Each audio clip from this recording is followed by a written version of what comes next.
Muy buenas tardes y bienvenidos, bienvenidas nuevamente a la 18ª edición de este coloquio de estudiantes de Sociología de la PUCP. En esta ocasión tenemos la primera mesa estudiantil conformada por Renato Quirós, que es estudiante del último semestre de la especialidad de Ciencia Política y Gobierno de esa universidad, experiencia de más de un año como asistente de investigación en unidades académicas de esa casa de estudios y en organizaciones no gubernamentales. También tenemos a Fabián Sánchez, estudiante de noveno ciclo de la especialidad de Ciencia Política y Gobierno, también de esa universidad. Actualmente desarrolla su tesis respecto al papel de la construcción política local en las comunidades. Y por último tenemos de comentarista a Silvana Vargas, profesora principal del Departamento de Ciencias Sociales en la sección de Sociología, también de la PUCP, PhD en Sociología Rural y Demografía por la Pennsylvania State University. Actualmente se desempeña como directora académica de responsabilidad social de la PUCP. La dinámica será la siguiente: cada ponente tendrá 15 minutos para realizar sus respectivos trabajos y a su vez la comentarista tendrá 15 minutos para responderlos. Posteriormente contaremos con preguntas del público y los ponentes tendrán 7 minutos para responder a sus dudas planteadas. Ahora le daremos el pase a Renato Quirós y podamos compartir su ponencia. ¿Listo? Adelante, Renato. Tienes 15 minutos. Listo, muchas gracias, Juan Diego. Primero que todo, agradecerle al coloquio de Sociología por este espacio que nos están brindando y, por supuesto, a ustedes por su asistencia. Bueno, el trabajo que voy a presentar está basado en la tesis de pregrado que estoy realizando, la cual se titula Más allá de la violencia, mecanismos influyentes en la relación entre Antamina, la compañía minera Antamina, y la comunidad campesina de Huaripampa. Entonces, antes un poco de contexto un poco más coyuntural, ¿qué pasó hace algunas semanas? No sé si recuerdan que en septiembre hubo un conflicto entre Antamina y una comunidad, concretamente con los pobladores de Guamalíes, ¿no? Que son de Huánuco. Lo que pasó fue que tomaron un campamento de Antamina, se movilizaron hasta el distrito de San Marcos y lo que denunciaban, ¿no? Era que había un incumplimiento por parte de Antamina de los acuerdos que habían planteado, ¿no? Producto de este intento de toma del campamento, hubo un enfrentamiento entre policías y pobladores que dejó a 3 manifestantes heridos en estas protestas, ¿no?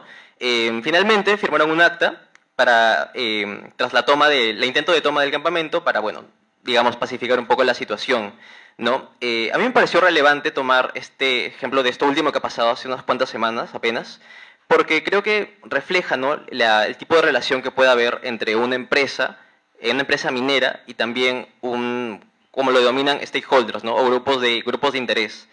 Pero yo me preguntaba, ¿esto pasa en todos los contextos? Y la respuesta es que no ocurre tanto así, ¿no? Yo me preguntaba, ¿por qué esto no ocurre en zonas más cercanas a la mina? Yo entrevisté a un funcionario de Antamina y me comentó que lo que había pasado con los pobladores de Guamalíes era que estaban muy alejados de la mina, y esto no pasa, era un caso más excepcional, pero esto no pasa en zonas más cercanas a la mina, ¿no? Y la razón es que, bueno, Antamina ha sido, siempre ha estado relacionada con una eficiente gestión social, tanto en la literatura como también en el sector minero, ¿no? Una de las razones es que la conflictividad entre Antamina y algunas comunidades se mantiene relativamente baja en recientes años. A pesar de que pueda haber descontento y satisfacción, incluso rechazo de la empresa, respecto a la empresa por parte de los pobladores, la conflictividad se mantiene relativamente baja en zonas más cercanas, ¿no? Con comunidades más cercanas, como vendría a ser el caso de la comunidad campesina de Huaripampa. Sin embargo, y aquí creo que es importante resaltar, la aparente convivencia social, esta aparente paz social, también es muy importante de estudiar, ya que puede ocultar un abanico de procesos y dinámicas perversas, ¿no? Que no necesariamente son coercitivas y son mucho más difíciles de percibir que en conflictos abiertos. Entonces, no solamente vale la pena estudiar aquellos casos de conflictividad abierta, de evidente choque, sino también estos casos donde aparentemente no pasa nada, ¿no? ¿Qué está pasando detrás de estos escenarios? Entonces, mi pregunta de investigación es la siguiente, ¿no? ¿Cuáles son los mecanismos que han influido en la relación entre Antamina y la comunidad campesina de Huaripampa entre el 17 y el 22? Y, bueno, los ejes que yo había seleccionado para este trabajo son relaciones de poder, resistencias y despolitización. Entonces, para Bueno, el tema del marco teórico, ¿no? En relaciones de poder, yo tomé los trabajos de Michel Foucault, concretamente este concepto que tiene de poder-conocimiento, es decir, el conocimiento define discursos para definir también un régimen de verdad. Él menciona explícitamente que el poder es una relación ejercida desde innumerables puntos, la interacción de relaciones no igualitarias y móviles. Es por ello que las relaciones entre empresas, comunidades o empresa con Estado implica una relación de poder, ¿no? El ejercicio del poder implica guiar el comportamiento de determinados actores al controlar sus posibilidades disponibles, es decir, influir en su marco de acción. También dentro de este eje incluye el trabajo de, bueno, lo que mencionaba Francisco Durán, sobre captura del Estado en el sector minero y concretamente las tecnocracias y cómo se diluyen, digamos, intereses privados y públicos. Y bueno, por supuesto, puertas giratorias, ¿no? Es decir, un funcionario privado que entra al sector público, en este caso, digamos, la PCM o el MINEM, Ministerio de Energía y Minas, y luego sale de nuevo a la empresa privada, ¿no? Van rotando así. También me pareció relevante tomar en cuenta un trabajo de Gerardo Damonte, que habla sobre consenso político común, discursos extractivistas y de desarrollo comunes y cómo se reproducen en otros sectores además de las élites. Es decir, no hay, digamos, una suerte de imposición, no es que la empresa venga a imponer un tipo de pensamiento o razonamiento, sino que más bien hay un consenso, ¿no? Hay una suerte de consenso. Esto va en línea con lo que mencionaba más al principio sobre que no hay, digamos, medidas coercitivas, ¿no? Sino más bien una suerte de bueno, otro ejercicio de poder, un consenso. Y bueno, para el siguiente eje, porque Foucault también menciona que relaciones de poder implica también que hay resistencias. Y yo para el tema de resistencias tomé en cuenta el trabajo de James Scott sobre su tesis sobre campesinos del sudeste asiático, que eran actores que terminan siendo marginados por el gran capital después de una llegada de gran tecnología, ¿no? Entonces, al ver más tecnología para el gran capital, hay menos necesidad, ¿no? De mano de obra. Entonces, al tener menos necesidad de mano de obra, ya no tienen responsabilidades que cumplir con actores marginados, ¿no? En este caso los campesinos. Y bueno, lo que hacen ellos, estos últimos, los campesinos del sudeste asiático, es recurrir a diversos mecanismos para no quedarse fuera de la agenda, ¿no? Digamos, recrear estas relaciones que eran en su momento, bueno, clientelares, ¿no? Y bueno, un último eje que es el de despolitización. Aquí tomé los trabajos de Tania Murray Lee y Ferguson, que hablan sobre los cierres de debates públicos que en este caso pueden generar las empresas privadas. También hay un trabajo de Bevington que habla de cómo mediante la responsabilidad social empresarial las empresas mineras cierran debates en torno al desarrollo o al extractivismo, ¿no? Así, decisiones totalmente políticas suenan como soluciones más de carácter técnico para problemas técnicos, ¿no? Entonces no serían decisiones guiadas por el interés, sino más bien por un razonamiento técnico, ¿no? Guiándose en estándares internacionales, pensamiento crítico, sentido común, ¿no? Entonces, eso, ¿no? Bueno, mis variables, el enigma de la investigación, digamos, es la relación entre Antamina y la comunidad campesina de Huaripampa, y yo los dos variables explicativas que encontré fue el marco de la política de responsabilidad social empresarial de Antamina, y dos, el convenio interinstitucional que existe entre empresa y comunidad y que está mediado también por el Estado, ¿no? Bueno, un poco de metodología, utilicé la herramienta de process tracing, ¿no? Contrastar narrativas, relatos entre los funcionarios de empresa, Estado, autoridades locales, comuneros, ¿no? Entrevisté a funcionarios de Antamina, del área de gestión social, relaciones comunitarias, entrevisté también a autoridades de la comunidad campesina de Huaripampa, un exfuncionario de la Oficina General de Gestión Social del Ministerio de Energía y Minas, ¿no? Que son quienes vieron más de cerca mediaron esta relación, ¿no? Entre ambos. También entrevisté a 13 comuneros. No fue una muestra significativa, sin embargo yo lo que busqué aquí cuando hice trabajo de campo era más que todo abrirme paso y conversar, ¿no? Con las personas que estuvieran abiertos a dialogar sobre un tema que puede ser un poco delicado como la minería en el lugar, ¿no? Sobre todo en Huaripampa, que es una zona bastante cercana a la mina. Y bueno, 3 expertos y consultores que habían trabajado de cerca con Antamina, ¿no? Sobre fuentes secundarias, bueno, artículos académicos, informes de la oficina que les comento del MINEM, reporte de sostenibilidad de Antamina, notas de prensa y también los acuerdos institucionales firmados por ambos actores, ¿no? Del 2010, 17, del 20 que no es público y del 22 que tampoco es público, pero que por ahí me lo pasó un expresidente de la comunidad de Huaripampa. Bueno, ahora la parte más importante, creo yo, los hallazgos, ¿no? Yo encontré que la conflictividad es entre ambos, en la zona, digamos, de Huaripampa, con Antamina, es latente, ¿no? Es decir, hay una insatisfacción con la empresa y su impacto, pero esta no escala a altos niveles de violencia, ¿no? Y aquí yo me guié de un trabajo de Maritza Paredes y ella hace una tipología de conflictos y yo, como pueden ver acá, yo identifiqué que este era un conflicto dependiente, ¿no? Por temas de tiempo no puedo explayarme en todos los cuadrantes, digamos, pero el último es dependiente. ¿Y por qué digo que es dependiente? Porque cumple con las mismas características. Es decir, la relación entre la empresa y la comunidad es dependiente, como dice el nombre, relativamente negativa, está marcada por una relación asimétrica y la negociación no es significativa, ¿no? Digo que es dependiente porque los comuneros acuden a a la unidad de gestión territorial, que es la que pueden ver ahí en pantalla, es una foto, diariamente, ¿no? Para solicitar beneficios personales como trabajo o colectivos, como puede ser también el proyecto de desarrollo para la localidad. Llaman a funcionarios para pedir trabajo constantemente, ¿no? Les timbran a cada rato, como me comentó un funcionario de Antamina, y también les piden incluso que sean padrinos de bautizo o de promoción de sus hijos, ¿no? Esto es algo que rescaté de un trabajo que hace Guillermo Salas cuando estudia, bueno, el caso de Antamina y San Marcos, ¿no?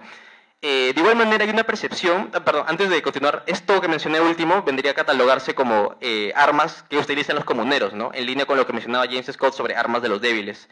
De igual manera hay una percepción negativa, ¿no? Por incumplimiento de expectativas y también porque perciben una alta corrupción, es decir, los comuneros, las autoridades incluso sienten que la empresa está cooptando a los presidentes, es decir, de manera legal o ilegal, es decir, ya sea ofreciéndoles trabajo a familiares, allegados, o de manera ilegal, que sería ofreciéndoles dinero directamente para que estén más de su lado, ¿no? Tenerlos más a su favor.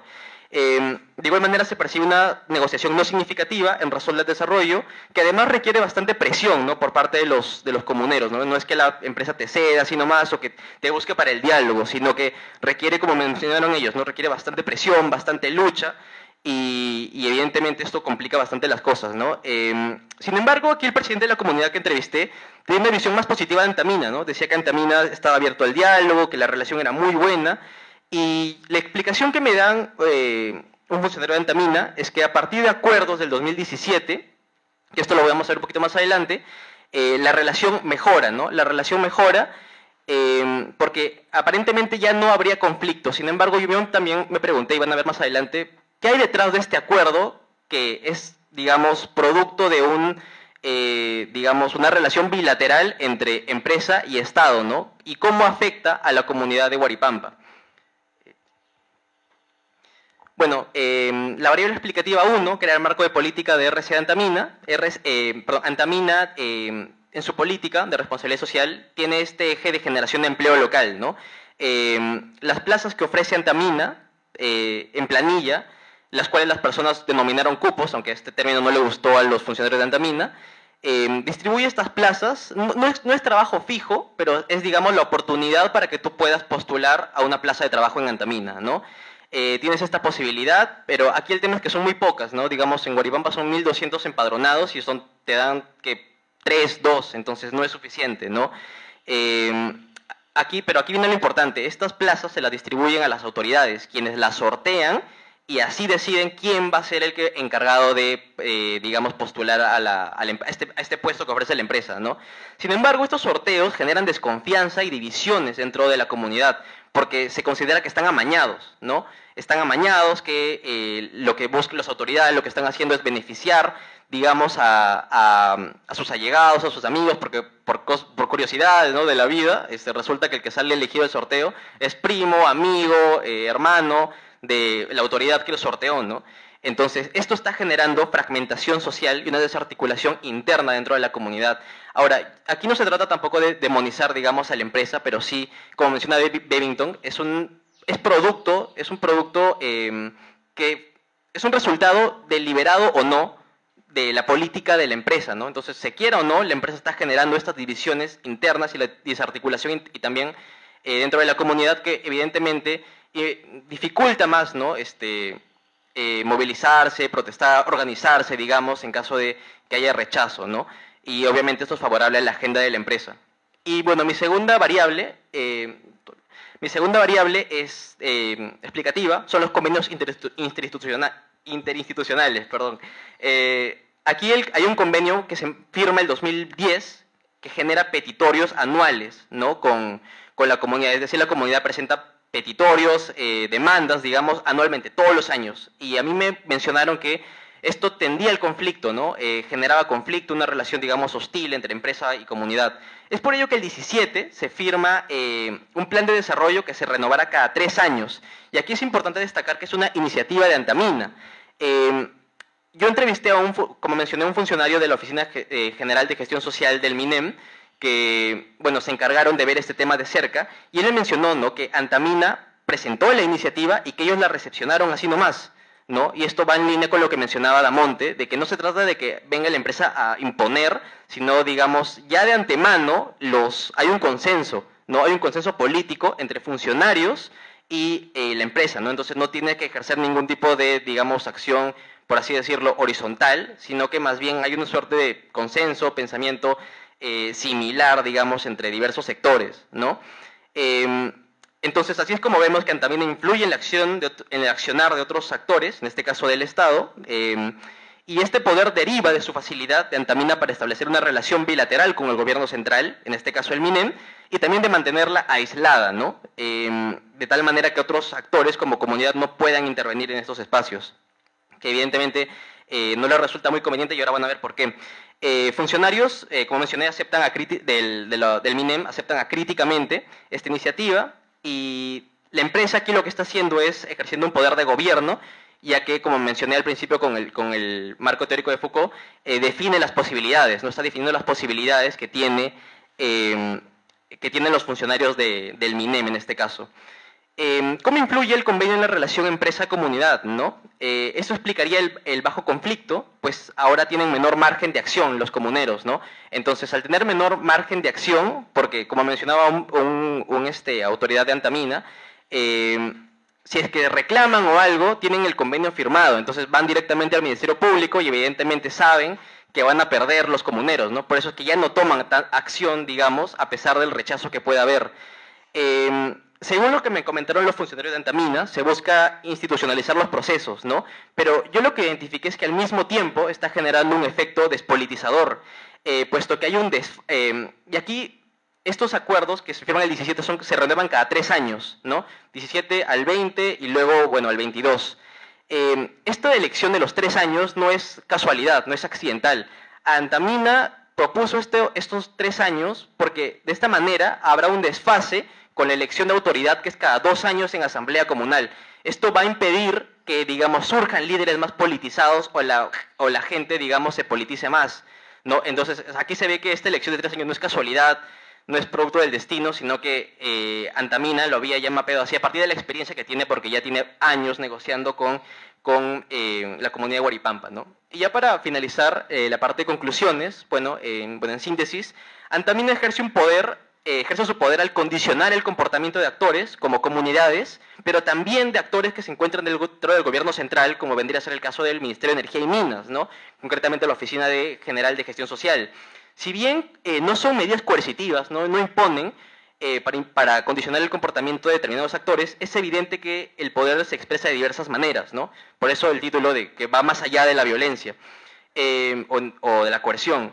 La empresa influye también en la fragmentación social, como vimos, interna de la comunidad, y esto es producto deliberado o no, ¿no? Como mencionaba Bevington. La empresa está influyendo en las divisiones internas, lo que dificulta procesos de organización de protesta, lo que evidentemente está favoreciendo a la empresa. De igual manera, hay una alta desconfianza de los miembros de las comunidades hacia la empresa, pues consideran que están cooptando de manera legal o ilegal a presidentes de la comunidad. De esta manera los condicionan también a ser más favorables a la empresa y a esta paz social, digamos, que les permite operar. Porque si tienes al presidente de tu lado, no se va a organizar, digamos, porque él es el encargado de movilizar. Como mencionó una comunera, él es como nuestro papá. Si él dice que no se van a movilizar es porque no se movilizan y se acabó. Evidentemente, al tenerlo de tu lado, no va a haber protestas y esto es favorable a tu agenda, ¿no? Y finalmente, los convenios firmados por la empresa y autoridades de Huaripampa, y que son facilitados por esta oficina del MINEM, ya que son mediadores, evidencian 2 cuestiones. Antamina ejerce un poder de gobierno al proponer y gestionar la institucionalidad del Estado, y 2, el efecto que tiene de las comunidades al despolitizarlas y reducir su margen de acción cuando hay reclamos o demandas de acuerdos no cumplidos, ¿no? Y bueno, creo que eso sería todo por mi parte. Gracias.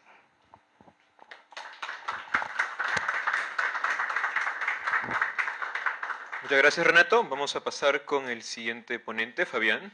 También recordar que se les ha pasado o se les estará pasando papelitos para que puedan guardar sus preguntas, que al final de toda la sesión sean respondidas. Entonces vamos a continuar con el siguiente trabajo. ¿Listo? ¿Listo, Fabián? ¿Tienes 15 minutos? Dale.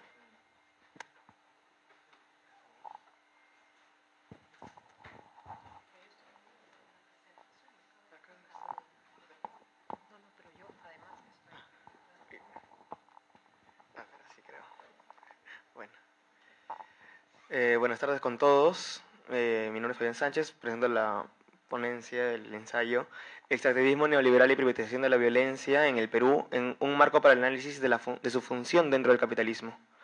Como introducción podemos plantear que el monopolio de la violencia como atributo del Estado es una de las bases desde las que se analiza a partir de Weber el análisis del mismo. Sin embargo, la realidad en territorios extractivos del sur global, como lo es el Perú, nos demuestra una realidad diferente a la que se plantea en la teoría. El desarrollo capitalista, particular en los países del sur global, nos obliga a estudiar nuevas formas de entender las relaciones entre la legalización de la violencia, entre la privatización de la violencia en este caso, y lo que sería el Estado. El caso peruano también nos permite demostrar cómo se han definido las formas en las que se ha expresado el poder y el capital en los territorios de extracción minera. Este trabajo tendrá dos secciones, una primera donde se presentará lo que entendemos como violencia neoliberal extractiva y cuáles son sus formas, y luego la relación de esta con un marco teórico específico, que es el planteado por autores africanos respecto al neocolonialismo, y cómo esto es posible de aplicar al caso peruano. La violencia neoliberal extractiva, esto es el primer punto. La violencia y los conflictos no son algo novedoso de los proyectos extractivos propios del neoliberalismo. Sin embargo, de la mano con un cambio notable a nivel productivo, organizacional y de las relaciones sociales que convergen alrededor de estos, vemos un cambio en las formas en la violencia ejercidas por los actores como el Estado o las empresas. La función de la violencia dentro del aparato extractivista es necesaria de comprenderse primero como características dentro del capitalismo, como se ha planteado anteriormente. Además de cómo ha cambiado a diferencia de periodos anteriores y qué implican estas nuevas formas de extractivismo en la relación con las comunidades que habitan los territorios. La forma de los enclaves extractivos neoliberales. Se ha difundido la idea, es común esta idea de hablar del Perú como un país minero. Esta idea, sin embargo, sin ponernos a discutir su veracidad o no, contiene una premisa que es hasta cierto punto falsa, que es la idea de una linealidad en las formas productivas en el Perú. En ese sentido, es diferente la forma en la cual se produce la minería y en la cual se realiza la minería actualmente a la que se hacía a inicios del siglo XX o incluso en el periodo colonial. El uso de términos como enclaves extractivos, en ese sentido, no es algo novedoso. Ya se usaba el siglo pasado para las company towns, en las cuales en la costa norte como haciendas o en la Sierra Central como enclaves mineros, acaparaban las funciones políticas estatales y reproducían una serie de jerarquías en torno a sí mismas. Estas, sin embargo, son sustancialmente diferentes a los enclaves que encontramos en el neoliberalismo, principalmente como lo encontraban ya autores como Mariátegui o posteriormente Flores Galindo, puesto que éstas generaban un proletariado minero politizado. Lo que encontramos posterior al proceso de neoliberalización en el Perú es que estos tienen características diferentes. La reprivatización de los proyectos mineros en todo el territorio nacional implicó la reducción masiva de puestos laborales y consecuentemente la reducción de los sindicatos dentro de las empresas mineras. Esto responde a factores políticos como la propia despolitización del proletariado minero, a la vez que económicos, la reducción de los costos de producción a partir de la tecnificación del proceso extractivo. El enclave neoliberal, por lo tanto, es diferente al de las company towns, no tiene interés en la integración de la población local de forma directa en los procesos de extracción. Este nuevo tipo de enclave no es único en la región latinoamericana. En África encontramos formas productivas similares, las cuales a su vez han sido ampliamente estudiadas. Ferguson, por ejemplo, nota que además de los temas anteriores, otra característica principal de estos es la separación de las comunidades con su territorio. En esta característica, lo que nos plantea es que el territorio es extraído, casi de forma quirúrgica, de las comunidades. Esto es también aplicable al caso peruano, un poco relacionándonos con el caso de mi compañero. En el caso de Antamina, el sector, la zona donde está el proyecto minero, está más relacionado con la ciudad de Lima o incluso con la ciudad de Huaraz que con las propias comunidades cercanas. La relación entre estos enclaves y los contextos locales es eliminada, como plantea Ferguson, para integrarlos con las redes económicas globales. La función del enclave responde a los intereses del capitalismo global. Los territorios y sus recursos son necesarios y son integrados en las redes económicas, no así las personas que viven en ellos. Esta extracción del territorio no es un hecho pacífico, sino marcado por la violencia estructural y física que representa el eliminar la acción de la población de un territorio sobre el cual ésta hasta hace unos momentos habitaba. La violencia es ejercida, como se presentará, principalmente por el capital, de forma directa o mediante el uso de instituciones estatales como herramientas a su servicio. El siguiente, por favor. Sí. El anterior. Ahí, gracias.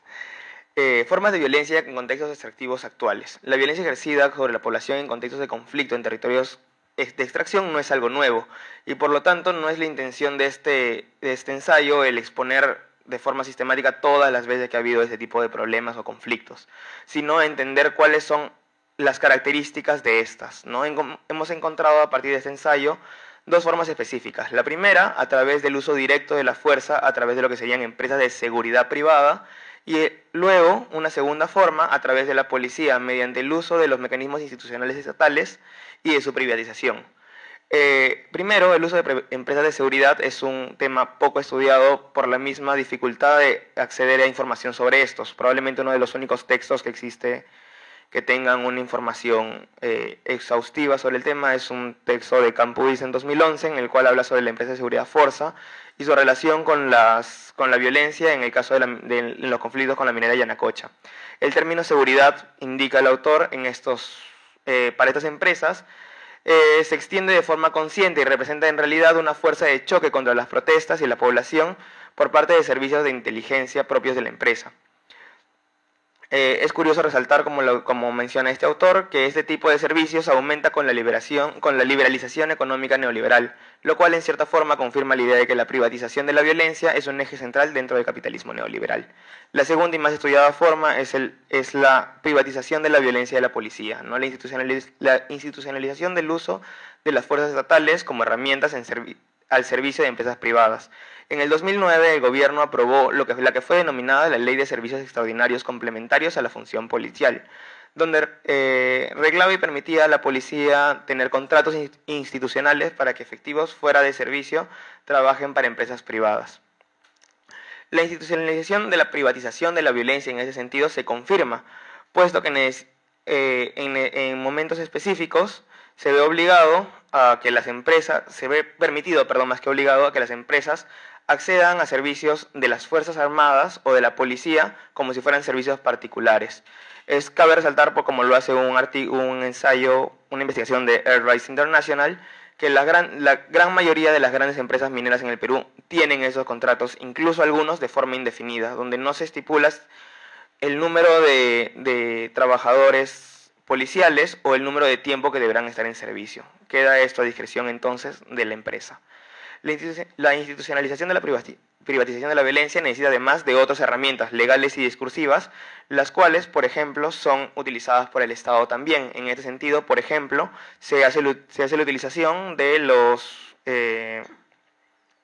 estados de emergencia para permitir que las empresas puedan usar esta violencia de forma indiscriminada. El capitalismo extractivo. Como se ha demostrado, las características del extractivismo y de la violencia que está ligado corresponden a un momento y lugar específico del capitalismo. Las relaciones con las formas del mismo y los procesos económicos africanos en el periodo de descolonización muestran la similar posición de los territorios en ambos continentes dentro de la estructura capitalista. En ese sentido, gran parte del desarrollo teórico sobre el capital realizado en dicho continente es necesario de revisar si se quiere entender la forma en la cual opera el capitalismo neoliberal en América Latina y específicamente en el Perú. La teoría del neocolonialismo, por lo tanto, como marco de referencia principal, se presenta como esclarecedora de la situación actual. El extractivismo como desarrollo neocolonial. La experiencia postcolonial africana se encuentra marcada por la lucha política, económica y cultural por la independencia. Los procesos de descolonización política fácilmente y luego, años después de haberse realizado, demostraron que esta no repercutía en otros aspectos, especialmente el económico. La dependencia e imposición de intereses por parte de países del norte global, en última instancia los intereses de los grandes capitalistas, es lo que pasó a definirse por una serie de teóricos africanos como el neocolonialismo. El extractivismo es uno de los principales recursos del neocolonialismo, pues mantiene e integra no solo dentro de las fronteras del territorio del sur global, sino sino que se entiende como una nueva forma de imperialismo. La extracción de recursos naturales no responde al desarrollo propio de estos estados, sino dentro de un mecanismo más grande, un capitalismo global en el cual el estado neocolonial sirve solamente como un apéndice que realiza las acciones necesarias para que opere en dichos territorios. Cabe añadir, siguiendo esta línea, que dicho enriquecimiento no va hacia dichas naciones del norte global de forma homogénea, sino que se acumulan unas pocas fortunas específicas que controlan las industrias extractivas a miles de kilómetros. En muchos casos, la violencia es fundamental dentro de la consolidación del modelo neocolonial.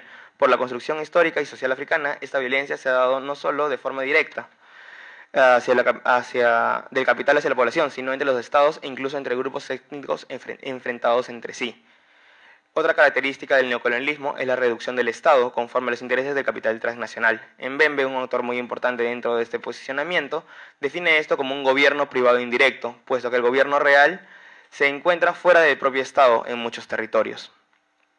Esto también tiene un correlato en las investigaciones en Perú. Por ejemplo, el propio Francisco Durán acuñó el término de gobierno privado minero, que si bien tiene otras aproximaciones teóricas, representa de forma muy similar lo que planteaba Mbembe a través del gobierno privado indirecto. El gobierno minero en este sentido representa la reducción del Estado propio en territorios específicos para el ingreso y la consolidación de los poderes privados. A pesar de la creación de mecanismos redistributivos, como podrían ser a nivel estatal el canon minero o a nivel privado la responsabilidad social empresarial, la realidad es que la estructura y los beneficios reales del extractivismo no son vistos por las poblaciones que en su momento fueron separadas de los territorios. Siguiendo la dicotomía sujeto-objeto, el sur global es ahora representado únicamente como un espacio a ser usado por aquellos actores que se encuentran en el norte global, los capitales transnacionales.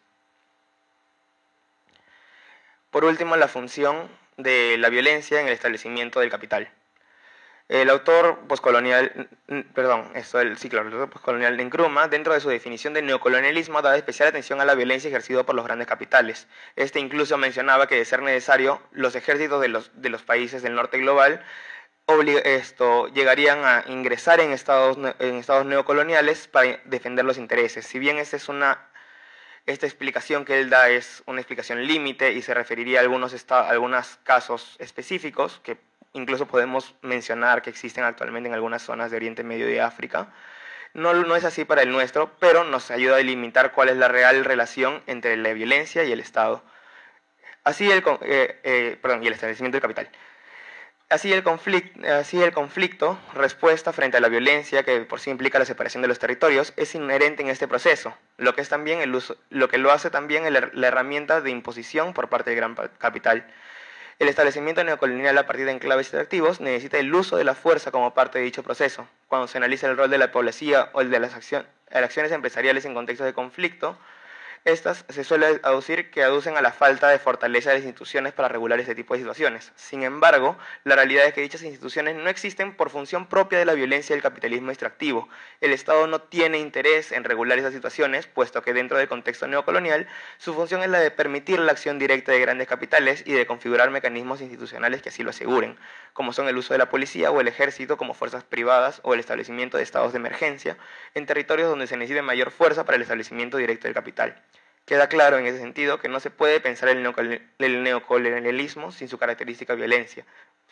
La privatización de la violencia responde, por lo tanto, a las necesidades propias de los momentos actuales del capitalismo, consolidando territorios como parte del circuito económico capitalista, a la vez que los separa de los contextos previos en base a la fuerza. Último. Como conclusiones, podemos decir que la extracción minera en el Perú no es un acto moderno, pero las características productivas y sociales en las que se enmarca esta nos obligan a plantearla como diferente a la existente en otros momentos.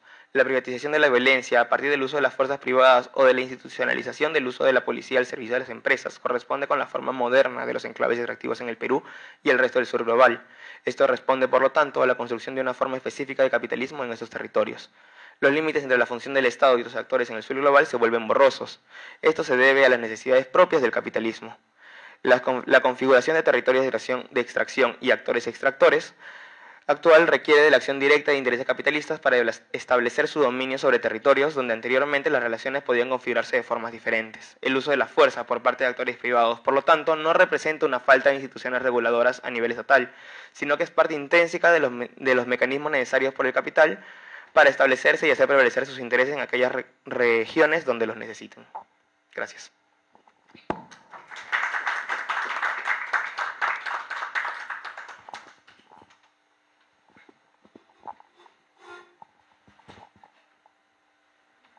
Listo, muchas gracias Fabián por la ponencia.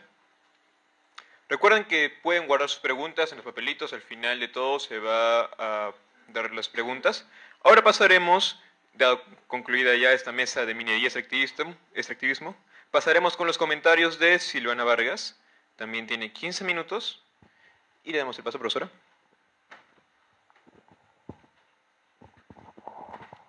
Muchas gracias por la invitación, por la oportunidad de estar con ustedes hoy. Gracias Renato, gracias Fabián, por traernos nuevamente a lo esencial. Juan Diego, gracias por estar, además. Yo quería, ante todo, recuperar el nombre de este coloquio. Más allá del caos, desigualdad, violencia y resistencia en el Perú contemporáneo. Y empezar este diálogo con Renato y con Fabián preguntándoles de qué manera este tema, este abordaje que han decidido tomar, esta ruta que han decidido tomar, efectivamente creen ustedes que dialoga con lo que el coloquio está planteando en su título, ¿no? Que no es otra cosa que una manera de interpelarnos respecto a cómo la desigualdad, siempre presente, aunque en los discursos no necesariamente está explícita, sugiere maneras de resistir, de replantearse estrategias de vida y de vínculos. Y esa es la noción que quisiera recuperar. Yo creo que hay en ambas ponencias una apuesta muy pertinente en el contexto actual por recuperar la noción de poder desde dos aproximaciones distintas que creo que en algún punto se complementan, para recuperar la comprensión de cómo las industrias extractivas, independientemente del espacio en donde de donde estemos partiendo en el análisis, van tomando nuevas o van asumiendo nuevas expresiones. Y creo que eso es algo tremendamente retador, pero creo que también habilita oportunidades. Creo que además los dos, sin haber, entiendo, coordinado, conociéndose, porque en realidad están coincidiendo en esta mesa, toman estas aproximaciones haciendo un recorrido teórico, cada quien, desde sus propias búsquedas, desde probablemente sus afinidades, y construyen, creo yo, un conjunto de argumentos sumamente potentes para poder aproximarse a esa comprensión renovada del poder. Creo que no termina de cerrar, pero a eso voy a volver. Y creo que en el caso de Renato, más que en el de Fabián, también hay un intento de aproximarse metodológicamente a esas configuraciones, ¿no? Y a eso voy a volver. Sin embargo, más allá de los detalles de la ruta, ambos identifican pistas que emergen en los temas que han elegido. Y creo que ahí está el valor de esta apuesta. Entonces, yo quería volver persistentemente a esta relación compleja entre desigualdad, violencia y resistencias. Y a esa relación que ustedes nos han planteado, voy a volver de manera recurrente. Yo tengo para Renato y para Fabián comentarios en general, pero también tengo comentarios específicos con los que voy a seguir avanzando, ¿no? A mí me parece que una ruta posible para aproximarse a las configuraciones del poder en estos contextos altamente complejos, altamente conflictivos, en realidad pasan, entre otras cosas, por una ruta en la que yo identifico por lo menos 5 grandes pistas. y creo que lo primero que viene bien es hacer un esfuerzo por caracterizar las dinámicas territoriales que están presentes en estos casos que decidimos estudiar. ¿Y por qué creo que la comprensión de esa configuración de dinámicas territoriales nos ayuda a entender mejor lo que estamos planteando? Yo creo que en primer lugar esto le brinda contexto a lo que hacemos, ¿no? Porque finalmente las industrias extractivas son actividades territorialmente situadas, no ocurren en abstracto, no ocurren en la abstracción de la teoría o de las aproximaciones metodológicas. Y creo que una aproximación territorializada a las industrias extractivas permite identificar, cada quien lo ha hecho desde su propia lógica, a dinámicas que tienen que ver con presencia o no del Estado, con la configuración de cierta o no oferta pública, entre la cual están las Fuerzas Armadas y la Policía Nacional eventualmente, ¿no? Las fuerzas de seguridad, en donde están los mercados, en donde está la oferta tecnológica, en donde eventualmente está la oferta del Estado a nivel de intervenciones sociales. Pero también tiene el territorio una dimensión simbólica, que en estas dos reflexiones me resulta algo esquiva. Y voy a seguir en esa ruta, ¿no? Porque creo que lo territorial le imprime a la lectura de la configuración del poder un conjunto de pistas que nos permiten ir más allá de lo que observamos de manera directa. Segunda pista importante, no descuidar la necesidad de explorar persistentemente la interdependencia entre actores, instituciones y estructura social, que es una marca para las ciencias sociales, ¿no? Y hay, en el caso de Fabián, una apuesta explícita, además, desde una aproximación más estructural, en donde la violencia es reconocida como la expresión de estas fuerzas económicas, productivas, y en el caso de Renato, mucho más centrado en esta relación conflictiva, asimétrica entre la empresa y la población y las comunidades y las autoridades, en donde además hay una serie de negociación a nivel de prebendas, de cargos, de puestos, de cupos, de compadrazgo, que hace explícita un poquito esa asimetría, pero no terminan de perfilar, y creo que ese sería un aporte sumamente valioso, cómo se van planteando esas relaciones entre actores, instituciones y estructuras, en una lógica además interdependiente de ida y vuelta. Y ahí creo que desde las ciencias sociales, desde la ciencia política, que es además desde donde parten ambos, hay una apuesta fundamental. Tercera pista, la expresión de la capacidad de agencia colectiva. En ambos casos, si bien Renato explícitamente, yo he hecho mi tarea bien sistemáticamente, Renato expresamente se conflictúa y se conflictúa en serio desde el planteamiento de sus preguntas, y él dice, ¿cómo resisten las comunidades? ¿Cómo se dan esos mecanismos de resistencia de la comunidad, particularmente en el caso de Huaripampa, ante el despliegue del incremento del poder que Antamina tiene, ¿no? Y que además él ha perfilado en su presentación? Pero no llegamos a identificar en la discusión, en la ponencia, cuáles son esas formas de resistencia, porque parecieran inhibidas, ahogadas, diluidas en ese ejercicio del poder, ¿no? O sea, ¿dónde está la voz de la población? ¿Cómo esta exposición al poder, que asume estas formas que él describe, suponen nuevos repertorios en el ejercicio de esa capacidad de agencia? ¿Qué están haciendo las comunidades frente al ejercicio del poder de Antamina? ¿Se están organizando de otra manera? ¿Están asumiendo un relato distinto? ¿Están asumiendo una identidad renovada? ¿Se están vinculando de otra manera? Yo creo que ahí hay pistas que darían cuenta con mayor claridad, Renato, de cómo esas formas de resistencia, a pesar de que están aparentemente de incógnito, están presentes, ¿no? Creo que ahí hay pistas que vale la pena explorar.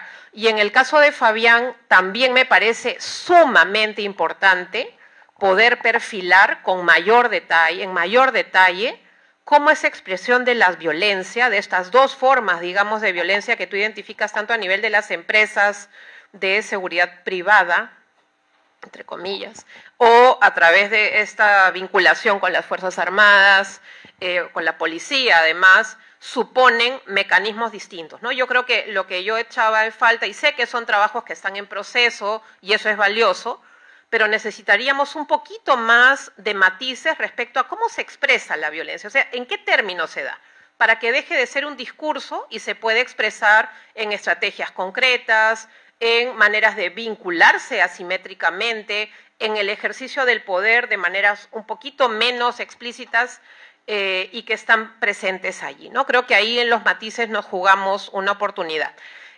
Sigo con mi cuarta pista.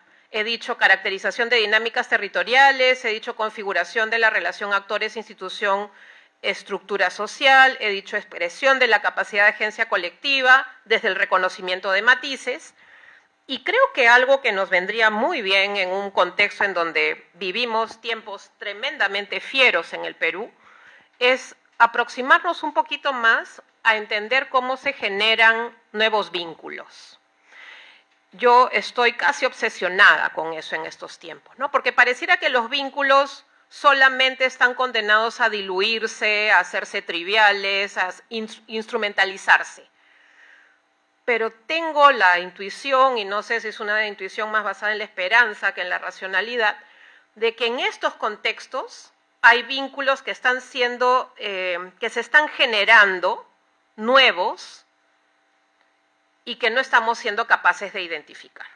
Y creo que en la identificación y en la comprensión de esos vínculos nos jugamos una oportunidad verdadera de resistir, pero no los estamos viendo, ¿sí? Y en quinto lugar, creo que ninguno de los dos debería dejar de delimitar con claridad cuáles son esas pistas a las que están llegando. Y háganlo, y eso es una invocación, sin temor. Porque hay pistas en los dos ensayos, en los dos estudios. ¿Y qué significan pistas en este caso, ¿no? De manera ya más profesora de metodología. Creo que hay acá la necesidad de identificar con claridad si hay recurrencias, si hay patrones, si hay omisiones, si hay convergencias de elementos y eventualmente si hay divergencias entre lo que previmos y lo que vamos encontrando. Pero no dejen de hacerlo, ¿no? Yo creo que el identificar estas pistas es la manera de cerrar la reflexión. Y me da la impresión de que ambos tratan de llegar a conclusiones, pero todavía creo que hay oportunidad para hacerlo con mayor nitidez. No he terminado todavía, creo que hay aquí también una apuesta que yo sugeriría, dialogue explícitamente desde una lógica más de análisis comparado. Renato, en algún punto de repente podrías hacer un ejercicio de investigación situada para contrastar lo que pasa en Antamina probablemente contra otro entorno similar, para poder hacer más nítidas esas pistas y esas diferencias. De la misma manera, Fabián, ver de qué manera encuentras un ancla conceptual, porque lo tuyo es más un ejercicio conceptual, tú apuestas a generar un modelo, una aproximación, digamos, con eso creo que voy a cerrar, pero sí me parece importante que tengas un ancla con el cual, como un marco de referencia contra el cual discutir, ¿no? Generar una interpelación, me parece útil y por favor no dejen de explorar, ¿no? De retornar. Voy un ratito ya para ir terminando como pistas, sugerencias para cada quien. Renato, no cedas a la tentación de no explorar, aunque parezca que la resistencia está de incógnito. ¿Dónde están esos patrones, ¿no? O sea, no nos quedemos únicamente con la identificación de esas estrategias a través de las cuales la empresa está negociando, está acallando, está silenciando, está manipulando eventualmente a las autoridades con estas prebendas. Y tú dices acá también, ¿no? Citas a Espinosa y colegas, ningún entrevistado manifestó sentirse realmente representado por ninguna de sus autoridades, pero tampoco vemos que empleen algún mecanismo para cuestionar las decisiones de las mismas. Yo tendría cuidado con esas afirmaciones. Yo creo que hay que ir más allá, ¿no? Hay que ir más allá de esos marcos de política de responsabilidad social empresarial, de esos convenios interinstitucionales que además por lo que tú describes están convenientemente formulados para que calcen en periodos de tiempo de manera que en realidad esos acuerdos no puedan ser ni reconocidos, ni sostenidos, ni en el tiempo. O sea, están diseñados justamente para cancelar mecanismos con esta lógica de los 3 años y la elección de autoridades cada 2, ¿no? Creo que ahí hay pistas importantes. no dejemos de caracterizar la dinámica del territorio. Es particular lo que está pasando en el caso de Antamina, por dónde está ubicado, por las dinámicas a las que está expuesto. Y creo que allí es muy importante tener cuidado con qué actores, yo sé, Juan Diego, que me quedan dos, con qué actores dialogamos, ¿no? Porque tú has decidido ahí, perdónenme, pero sí me parece importante, dialogar con funcionarios privados de gestión social, de las gerencias de gestión social de Antamina, funcionarios públicos de la municipalidad, funcionarios de gestión social del MINEM. Hay razones para pensar que esas voces reflejan a su vez un sesgo. Y la voz que realmente habría que escuchar aquí es la de los comuneros para poder cuestionar un poquito qué es lo que esas voces oficiales sugieren, ¿no? Creo que hay que cuidar ese sesgo de selección. Ahí me quedo, podemos seguir conversando luego. Y en el caso de Fabián, me parece importantísimo hacer explícito, o sea, es bien audaz, ¿no? Esto de hacer dialogar un marco conceptual que tiene que ver con enclaves extractivos. Hay un enfoque crítico, explícito, una apuesta por indagar sobre esos mecanismos a través de los cuales la violencia se expresa, en diálogo además con una perspectiva como el neocolonialismo, recuperando además una historia, una experiencia en un entorno territorial completamente distinto. Pero lo que no vemos aún es cómo hay una interdependencia entre estas categorías y entre estos procesos, ¿no? Creo que los ejemplos podrían detallarse más justamente para construir esa ruta entre lo que tú mismo dices, es la configuración de los territorios de extracción y los actores extractores. Me parece potente, me parece que eventualmente podrías llegar a construir una tipología de esas expresiones de la violencia en diálogo con esa mirada que propones. Yo les agradezco y les felicito. Gracias, Juan Diego, por la paciencia. Y nada, eso. Muchas gracias.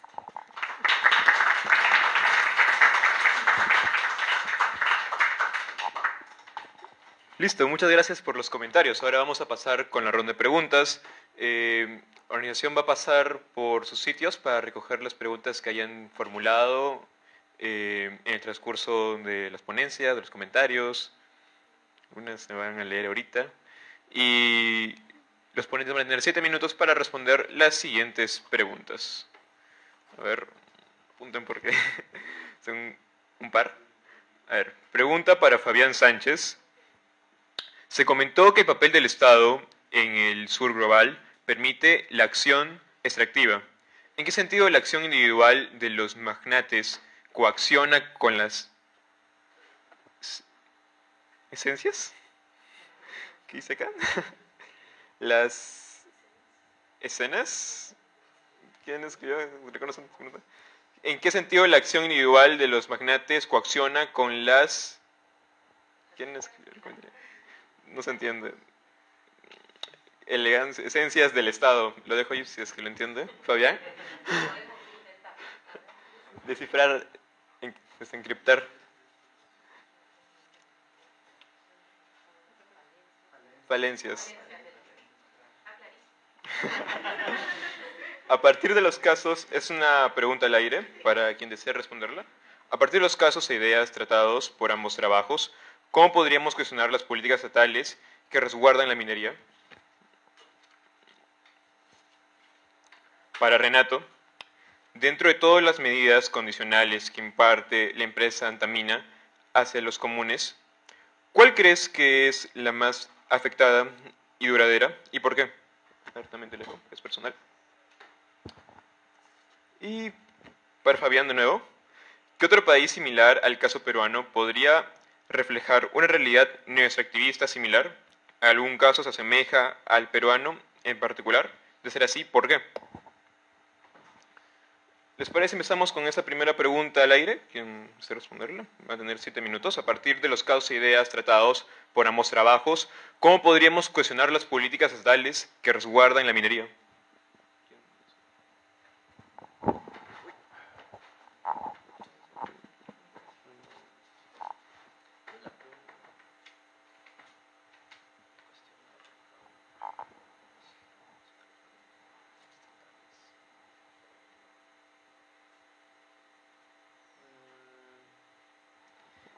A ver, Cuestionar, o sea, más o menos, bueno, es bastante como abierto, ¿no? Cuestionar esto, pero esto al menos me recuerda un trabajo de Gerardo Damonte, ¿no? Que habla sobre cómo prevalece, digamos, el modelo extractivo en el Perú, ¿no? Pese a que es un modelo bastante conflictivo, cómo prevalece, cómo se mantiene a pesar de de toda la conflictividad que genera, ¿no? A nivel subnacional. Una de las razones, y yo también lo incluí en mi trabajo, era que hay una especie de consenso en cuanto a discursos, ¿no? El tema del discurso, por ejemplo, como mencionó Fabián, Perú país minero, ¿no? Hay un trabajo también de Gerardo Castillo, me parece, en el que habla de cómo, digamos, en las páginas oficiales del MINEM, así, presenta, digamos, ven, invierte a Perú o algo así, ¿no? Y es un territorio vacío, es un territorio como que está el mineral listo para ser sacado, pero no aparecen las comunidades que viven ahí, ¿no? Entonces, digamos, era como, evidentemente en el Perú hay una política bastante favorable a la extracción minera, sobre todo después de, bueno, las reformas neoliberales que ocurren en el Fujimorato, y por supuesto, como mencioné, han ido apareciendo, ¿no? Estos discursos que primero parten de las élites, pero que luego se asientan ya en otros sectores de la sociedad.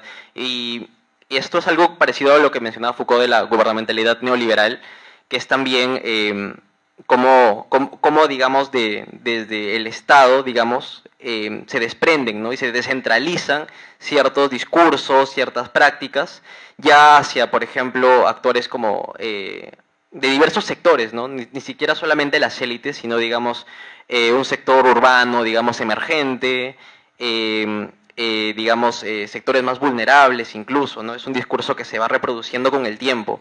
Entonces, cuando tenemos esto, digamos, tan asentado, un contexto neoliberal tan evidente, tan claro, que ya lleva, bueno, un tiempo, es bastante difícil, digamos, generar algún tipo de cambio en estas políticas que que no solamente van desde digamos, el MINEM, ¿no? Incluso con esto que mencionaba también Fabián, de los estados de excepción, ¿no? Los estados de excepción están, digamos, y muchas veces las prórrogas, ¿no? Porque a veces, digamos, prolongan el estado de excepción para que, digamos, para que las fuerzas del orden puedan tener un comportamiento evidentemente más violento hacia las comunidades, y es desproporcional también. Los estados de excepción deben guiarse por esta proporcionalidad constitucional, pero muchas veces no se hace así, ¿no? Entonces, hay un trabajo bien interesante de la profesora Elizarbe sobre estado de excepción, pero bueno, como mencionó, por todas estas cuestiones es bastante difícil, pues, que se llegue a cambiar, y también, bueno, cuestionar desde un nivel central, desde gobierno central, esto que está sucediendo, ¿no? Evidentemente ha habido esfuerzos, ¿no? Como por ejemplo, bueno, las protestas, movilizaciones. Sin embargo, algo que pasa en el Perú es que, bueno, lamentablemente no se articula, a pesar de que son bastante similares los reclamos, demandas, no se articula en un frente, digamos, único nacional, ¿no? Están más fragmentados, entonces eso también dificulta, ¿no? El tema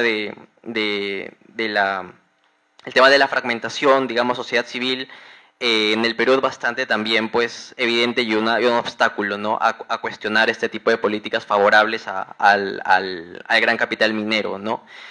Sobre todo el transnacional. Así que, sí, eso sería por mi parte. No sé si, Fabián, tú quieres continuar.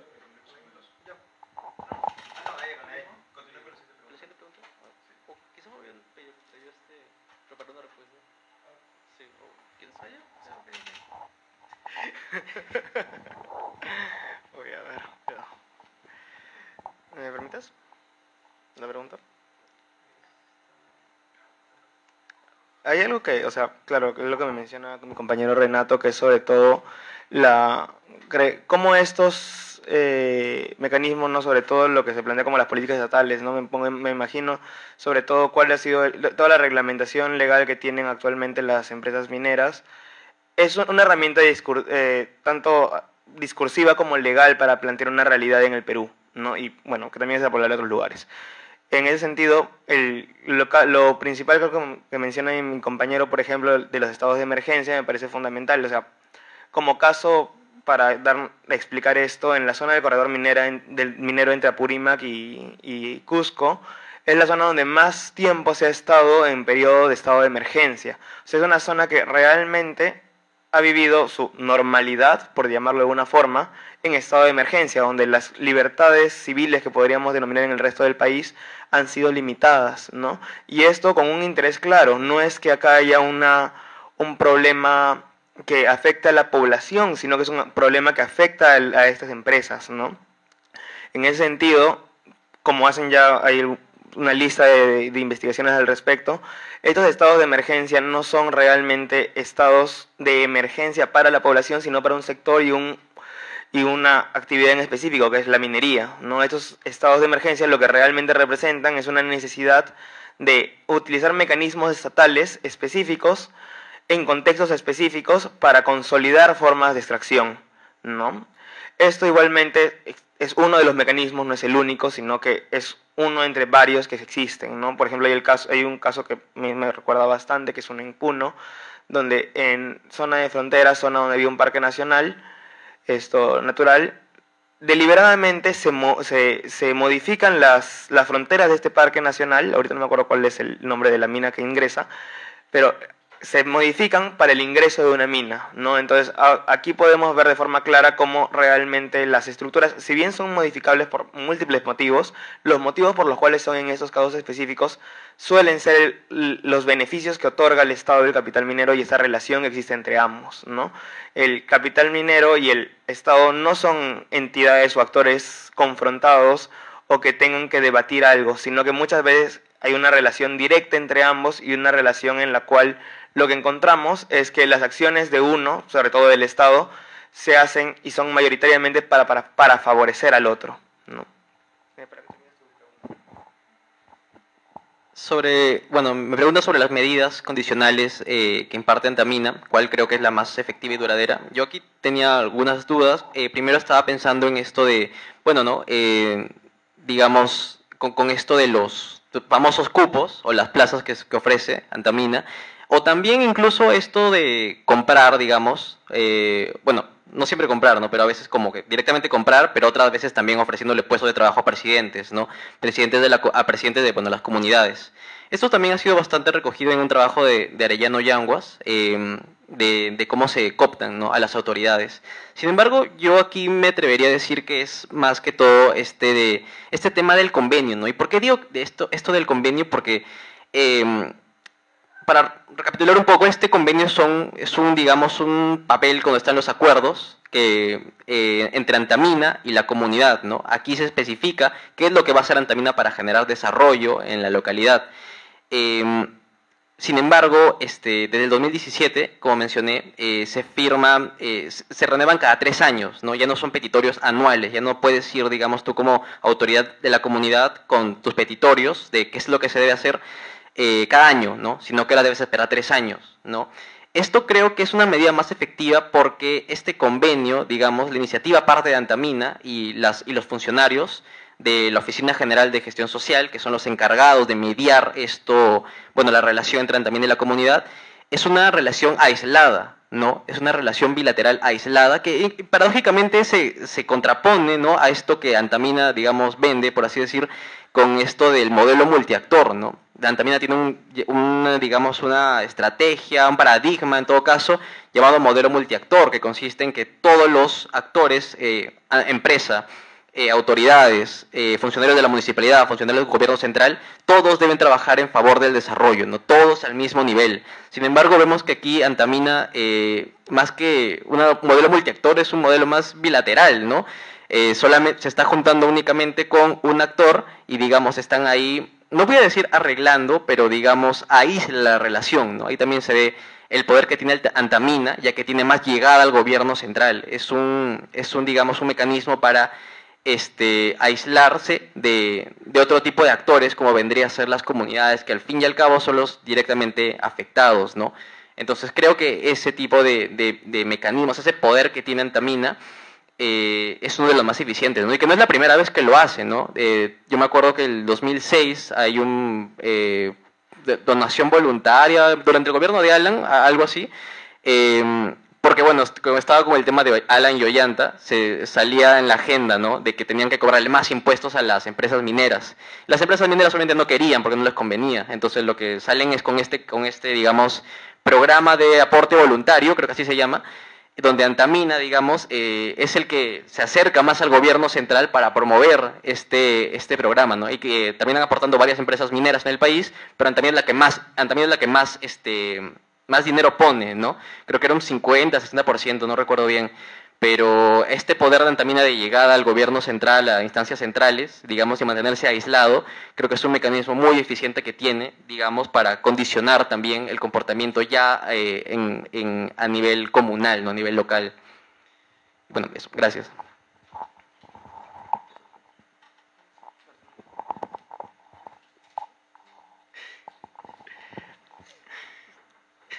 Bueno, para seguir con las preguntas, creo que me parece, o sea, para ligarlas un poco y no hacer como un speech súper largo con ambas, más o menos intentar ligarlas. Y creo para la primera que quería responder era respecto a la posición, si es que el Perú era un país como este caso de extractivismo era particular o existe algún otro caso. Y creo que ahí parte de lo que busco con mi ensayo en general es explicar esto no como algo...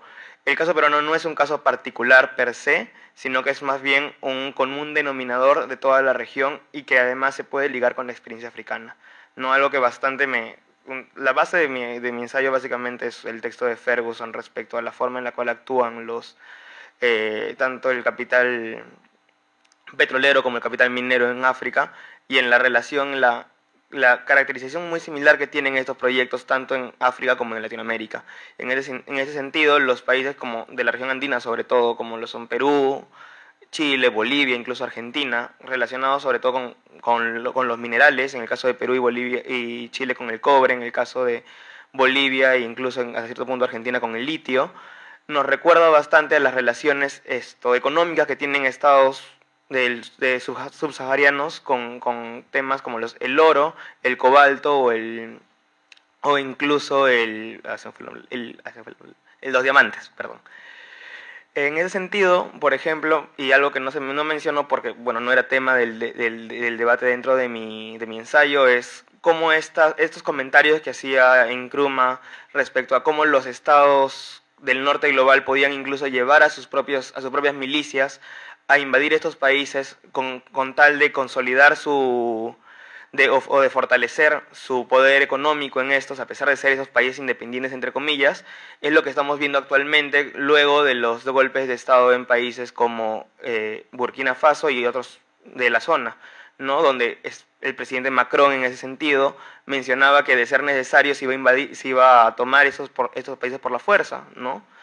Entonces podemos ver cómo realmente lo que vemos acá es una relación no solo entre estados, sino también a nivel de capital, el cual busca mantener la dominación sobre esos territorios, ¿no? Entonces, si existe un país que se asemeja al caso peruano, sí, y en este caso todos los países del sur global mantienen una relación similar. Hay un libro muy interesante que es toca el caso de Indonesia, y es básicamente es un caso específico de una mina y cómo las comunidades de la zona buscan incluso acercarse a actores globales para fortalecer su posición frente a una compañía minera de las más grandes en el mundo.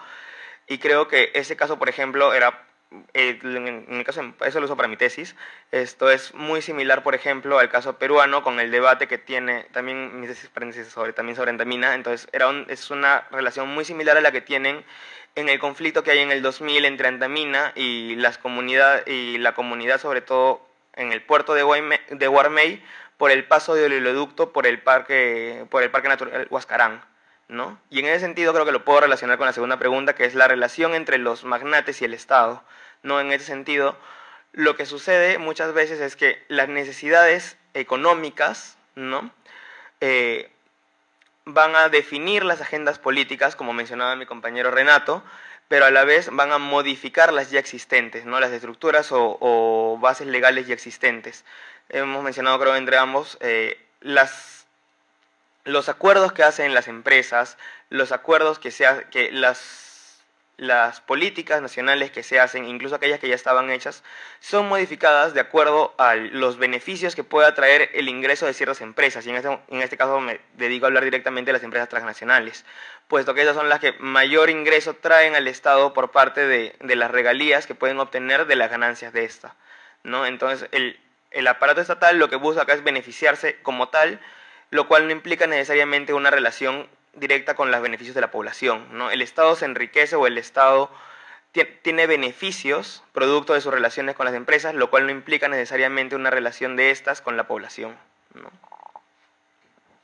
Gracias. Por último, si puede un comentario final. Yo agradezco estar aquí. Muchas gracias a que concluyan esas investigaciones. Listo, eso sería todo por esta mesa. Les invitamos ahora y le reiteramos las gracias por haber asistido y haber escuchado estas presentaciones.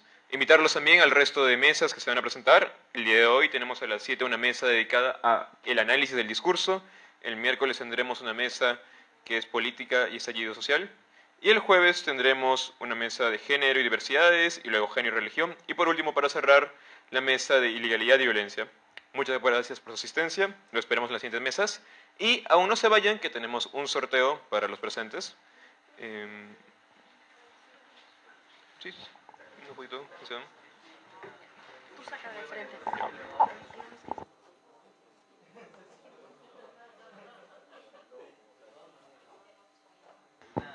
Muy bien, vamos a empezar con el sorteo.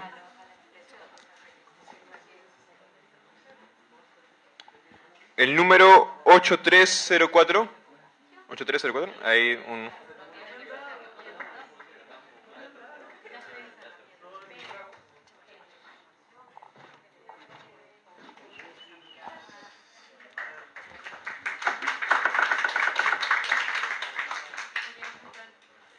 Siguiente premio. El número 8305.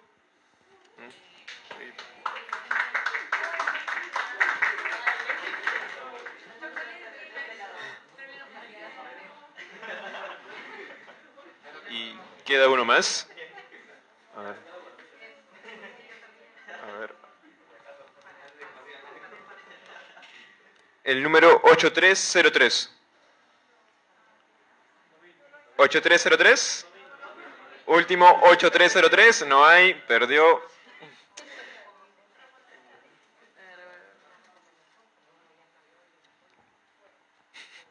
El número 8302. 8302, ¿nada?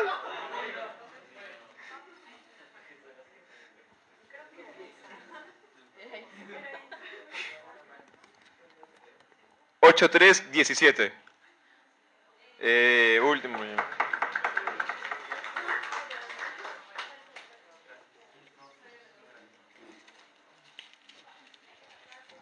Listo, muchísimas gracias por asistir. Lo esperamos en las siguientes mesas. Buenas tardes.